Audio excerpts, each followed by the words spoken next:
I would like to bring out our very first panel. We're having Clayton Williams interviewed by Shashank. Joshi of The Economist. In-Q-Tel is celebrating their 25th anniversary this year, and so give them a round of applause and bring them out to the stage.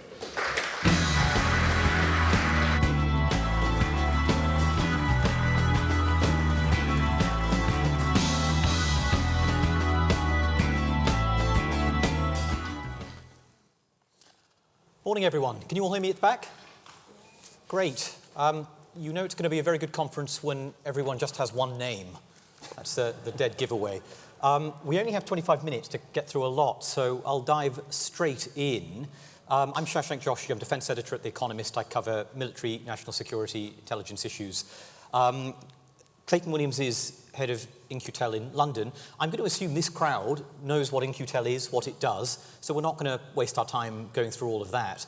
Instead, I'm just going to dive straight in, Clayton, into a sort of a subject that I think is relevant to all of us here, which is you guys have been around for 25 years this year, so it's your 25th anniversary all year. You've had a long time doing this. You've done it in many places, including Sydney, London, in the US as well. The comparable initiatives we have in the UK, things like NSIF, that this crowd, again, will be familiar with, are much younger, much more in progress, much more nascent. So I think the first thing is, what do you wish you personally, but you as In-Q-Tel as well, had known when you embarked on this journey? What have you learned, and what advice would you be giving to others setting into this space? Yeah, what have I learned, and what do I continue to learn, I think is also true. You really have to have focus. I think the problem is there's a lot, as an investor, you can be financially motivated, you could really be trying to sell into government, or on the government side, you could really want to be driving a company towards your mission set, but it takes them off their commercial roadmap. And I think the thing to keep in mind is the balance between all these different features, because if you swing too hard to one side, the company won't succeed. And so I think there's kind of this inherent balance, and it's not something you achieve once. Most of these startups are on a 10, sometimes 15-year journey. And so it's kind of a constant calibration you have to keep in mind. So we'll expand on that in a minute, but just thinking about the difference between what you do and what some of your sister organizations do. The US is enormous, big, well-resourced. We see this across the IC, the military, all these areas. Sure. And as I said, you've been in Australia, a middle power in the Pacific. We're a sort of middle power in Europe. Fewer resources. What are the advantages and disadvantages of that? And are there constraints that we have to be more mindful of, or things we can do that you can't? Sure. Yeah, I think it kind of recalls a conversation I had with someone in government, and it was saying how with less resources we just have to be excellent. And I think that's particularly challenging in venture because it's not. It's inherent. You're betting on risks, right? You don't know a company is going to succeed on day one. You're weighing the odds, and you're hoping that 1 in 10, has an impact that matters. And so when you're constrained to 5 picks, you might have picked wrong. So I think that's one of the biggest challenges, and one of the great blessings I think for our fund is we have a commitment every year from government. We have our own proceeds to expend. But we're also built a lot differently, certainly than venture capital funds, because we have about 30 investors, and we have a staff of 200. So we have an immense back of house that if you were a for-profit institution, you couldn't afford. So we have 30 PhDs that do all our tech diligence globally.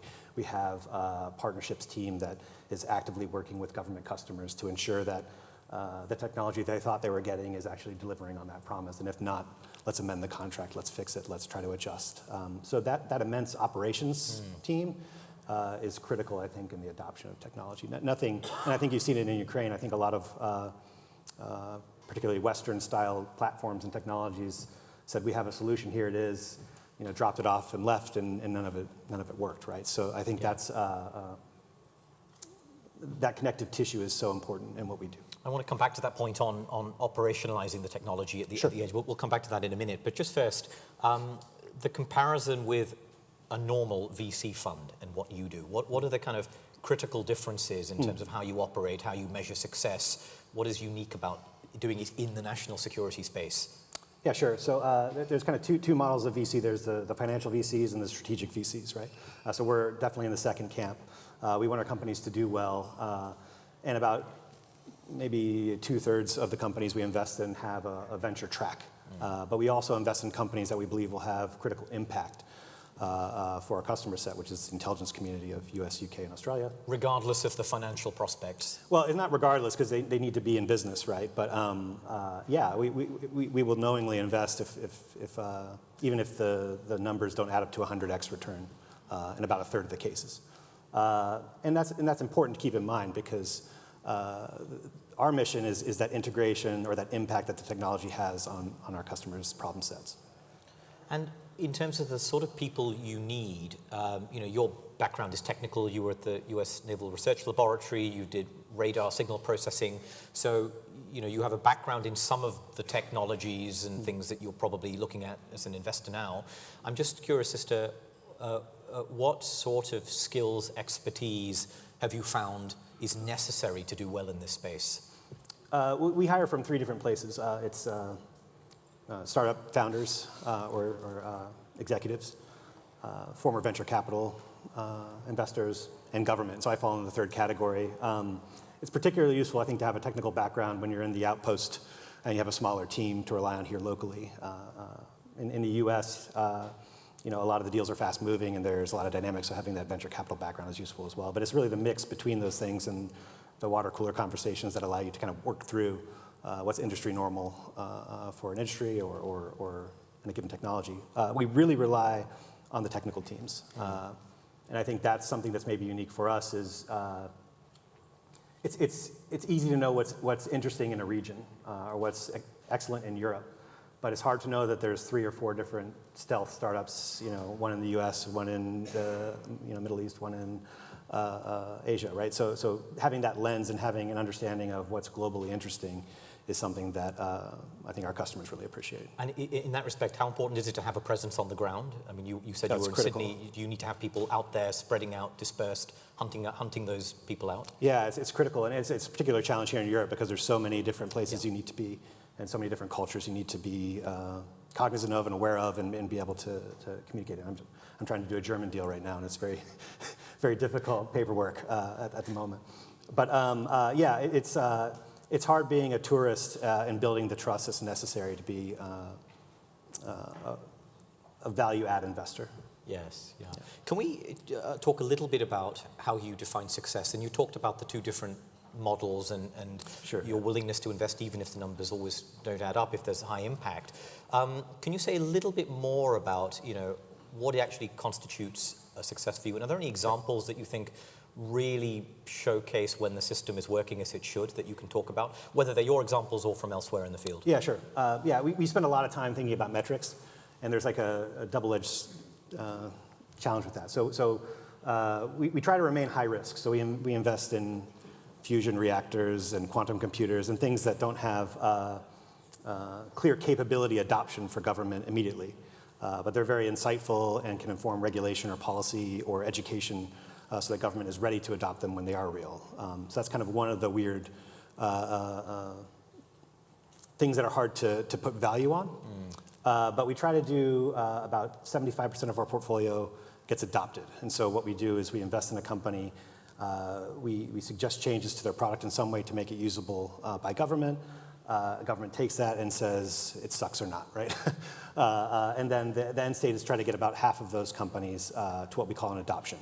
Adoption could be one person used it and saved a life, or it could be an enterprise-wide adoption. And that's where what we're really trying to get at, and it's very, very hard to calibrate on, but you know when you have it, and that's impact.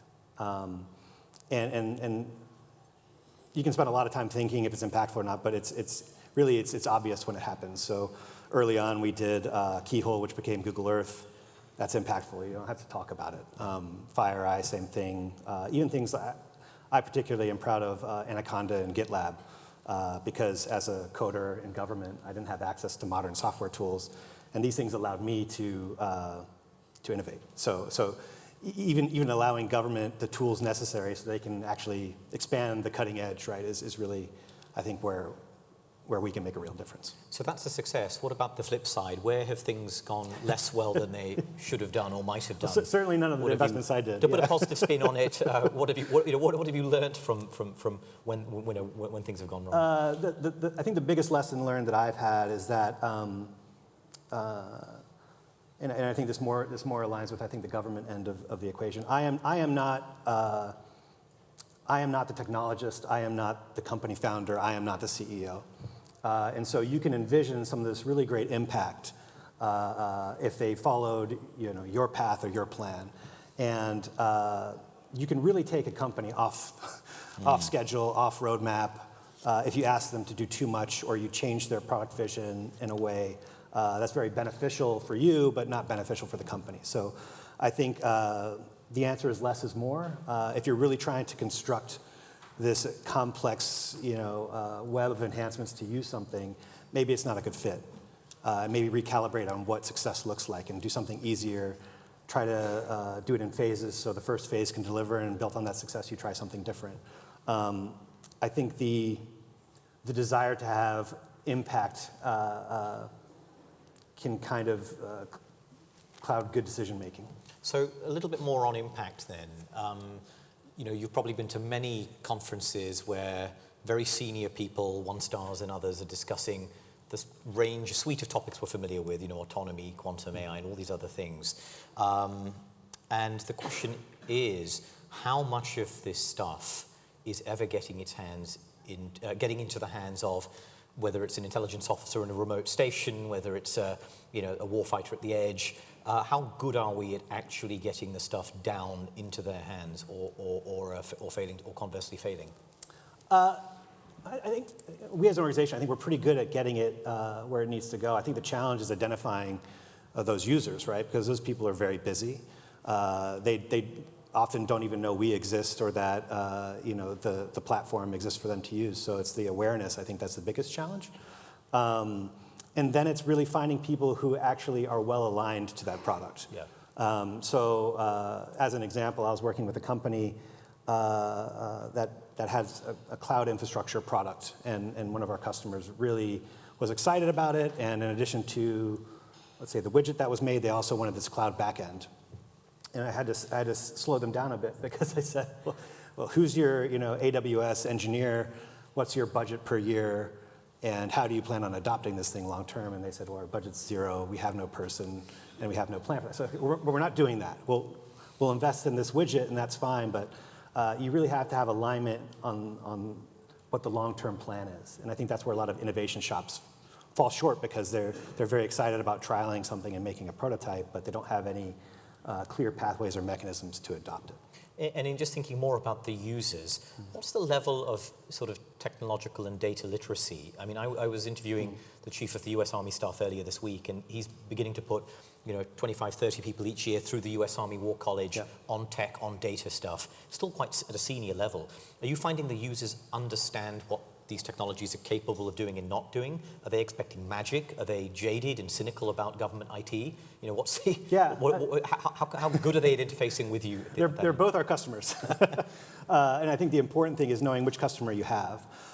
So you really don't want to do super technical. So alongside our investments, we do contracts that enhance the products for some government purpose. So we add more cybersecurity, or we add making it work on premise instead of on the cloud, or whatever it might be. But what you really want to ensure is that if you have a user who needs a no-code, low-code interface that's easy to click and just hit the red button, you have to deliver that. You have to make sure that your program has that. If you have a really great technology, but it requires an expertise that your end user doesn't have, it's not a good fit. Even though it can solve the mission, it's not something that's suitable for this customer. And so you have to really keep that in mind, and maybe you bring in some other customer from a national lab or something that has that technical expertise that can help guide it to a product later. But it's balancing that's really important.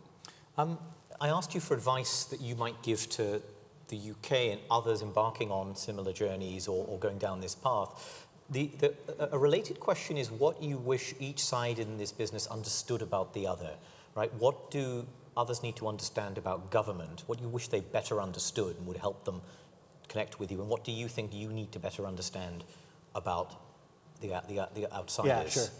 And people here may have opinions on that as well. Yeah, there's a lot is the short answer, I think. But I think the biggest thing is that government wants to be able to trust the vendors, and that's why they work with defense primes, and that's why they have these long-standing relationships and multi-year contracts, because for them, it's less of a sales process, right? And I think for startups, that's very difficult because they're trying to make payroll next month, and they're very hungry for it. So I think government can be dissuaded by the overzealous CEO who's maybe overpromising and excitable and trying to just make something happen. They can be very turned off. And I think being more willing to hear something out and explore it on the government side, I think is important. On the company side and on the investor side, I think government's slow for a reason. And I don't think it's necessarily a bad thing. And I'm talking about I'm talking about U.S. government in this case. Reliability, making sure something will work when they deliver it to an end user in the field. Those things are critical, and sometimes it's a matter of life or death or safety or these kinds of things. So it's important to get right. And I think if you're a software startup, you can deliver a patch, and that's great. But if you're an additive manufacturing provider, that machine better work in the field, or else someone's relying on your solution and it doesn't deliver, and that can be a catastrophic thing. Let's talk about a very particular sort of user, which is the one in a conflict zone, a war zone, which is both a more austere environment. Yeah. You're not going to be sort of hanging around yourself necessarily in all those places. The feedback loop will be very tight, right? The UAV put into southern Ukraine may be up against Russian electronic warfare straight away, and the feedback loop is intense, immediate, very, very brutal. What is it like working in those environments? What are the challenges and the opportunities? Yeah, well, it's a bit interesting. I think our missions remain the same over the 25 years, but it's certainly shifted from, we used to do a lot of counterterrorism technology where you're buying widgets and you have... Yeah. So counter-IED stuff, for example. Yeah, and it's very low-tech adversary, and so that's an interesting set of technology that you deliver to your customers for that. Then there's the great power competition where it's, okay, well, what about CHIPS Act? What about foundries? What about all these things? And that was, the quantum computers and the fusion reactors that I mentioned earlier really matter. And then we have, this kind of active conflict against adversaries who are technologically advanced, right? And so, we were talking backstage, and maybe it was a bit of an absurd assumption that a startup would deliver something to the Ukrainian conflict and have, the combined strength of the Russian Federation's EW capability not able to stop it, right? That maybe was if people thought that, it's probably they were overselling, I guess. Yes. So I think the biggest change for us is I think we're paying a lot more attention to architectures and frameworks and components. So it's not that you deliver something and it will be successful and it's the bullet that is the end of all bullets. It's every 3 months this thing needs to change and adapt and be flexible, and so that requires a different set of technology, and it also requires a different relationship with the end user. So you really have to make sure that your APIs and your standards are really well defined if you're the military, that your feedback loop back to the founders is effective and useful. It's very easy to be a critic, I think, but it's very hard to say, hey, please fix these things and we'll try it again. And that's something I think that we've seen in the Ukrainian conflict. I think they've done very well at adapting and reusing and changing things to address the need. You talked about going up against technologically sophisticated state adversaries as opposed to insurgents and others. One aspect of that is the kind of intensity of the feedback and the challenge and all the other things. The other one is the threat to the security of these companies as well. Sure. It's interesting to reflect on the last 6 months. We've had assassination plots against Germany's largest arms company, other people who, some of who may be in this room, might be on Russian sanctions list because of their role in facilitating Ukraine. And a couple of years ago, we saw Ken McCullum, the head of MI5, and Chris Wray of the FBI tell an audience in London about the importance of the difficulty of securing their companies against PRC espionage. So as an investor, how do you think about this when you're dealing with tiny companies in some cases that have no experience of this capacity in hardening themselves? How has your view of this evolved? Yeah, it's a bit, it makes me a bit uncomfortable, I think, actually. So I'm very excited by the broad interest in defense technology and a number of investors and people that are coming into these things, but it's also not something to just jump into without a lot of thoughtful practices in place. So certainly we do immense background on our portfolio to ensure that they're cyber resilient and ready to be a part of our portfolio because it does present risks. I think that everyone needs to be aware that it's all forms. It's the kinetic ones that you discussed, but I think the FBI just raided a venture capital firm in the U.S. right this morning or yesterday. So a lot of people, you have to be aware of the information that you have and the value that it has, because this is it's a very complex game that's being played by multiple parties and multiple sides. So I think it's not something that we should be thinking about exclusively. I think it's something we collectively need to have really strong awareness of, and it could be who you're letting into the cap table, right? Especially as some of these companies that are developing critical technologies, they might not be the best investments. Or let's say you've invested in a really great hypersonic missile, and the U.S. government doesn't want to buy it. Well, who do you sell it to then? Do you close up shop and say we're done, or are your financial investors saying, well, maybe we sell it to someone else who's interested, right? And so these are all things I think that we need to collectively think about, because it's only going to get more complicated. The scalability of AI applications into cyber, I think, is something that's certainly my inbox is getting a lot more full from a lot more reasonable sounding offers. It's a collective problem I don't have a good answer for. Yeah, people who want to buy hypersonic missiles off you in the Central Asian Yeah, states. yeah. Okay. Well, a very good price. Just the last few minutes of our conversation, I want to reflect on the defense tech space as a whole, which is, are you seeing the culture change? And we have quite a self-selecting audience here, I imagine, but it strikes me that you have many companies embracing the fact that their technology is there to go kill lots of Russian soldiers. Whereas in the past, you have defense companies who, I think, you wouldn't know that they build weapons from their their map marketing and their outside. Is there a shifting culture you're beginning to see? Yeah, even within our own company, right? It's dual use is something I think people can think, oh, okay, well, there's good and bad. But when you're talking about military first, or you're talking about kinetics, that's something I think, one, it's very important if you're a company founder that your employees understand and that you have very clear mission objectives of what you do and what you don't do and why. And if you're clear on that, I think it can absolve a lot of the challenges. But if you're not, so this has been a big problem in things like cyber espionage or spyware, sort of the industry. Yeah, sure. Yeah, sure. Offensive cyber has had this issue for decades, right? But yeah, but even the single-use commercial drone companies that we were investing in drone delivery companies for a decade. They were completely commercial, and now the same technology is now completely military. Yeah.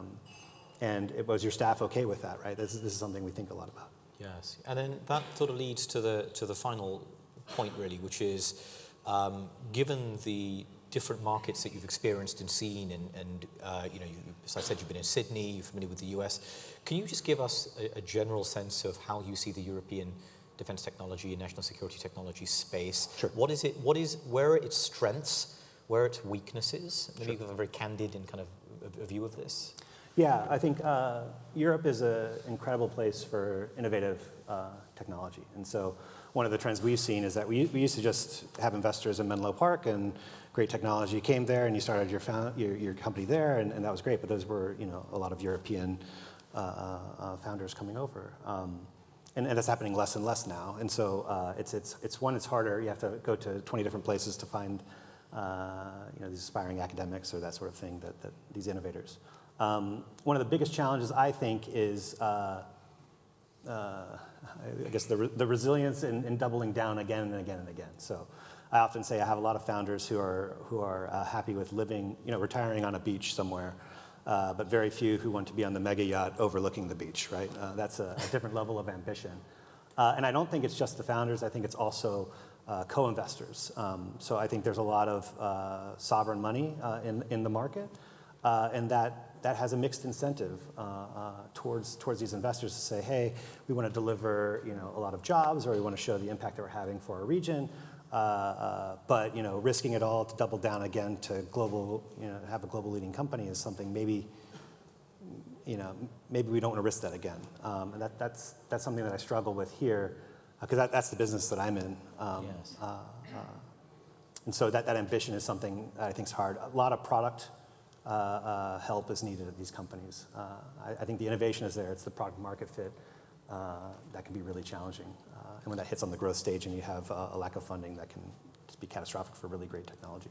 Great. There's a lot of food for thought there for some of the subsequent panels. So we're pretty much out of time. Please join me in thanking Clayton.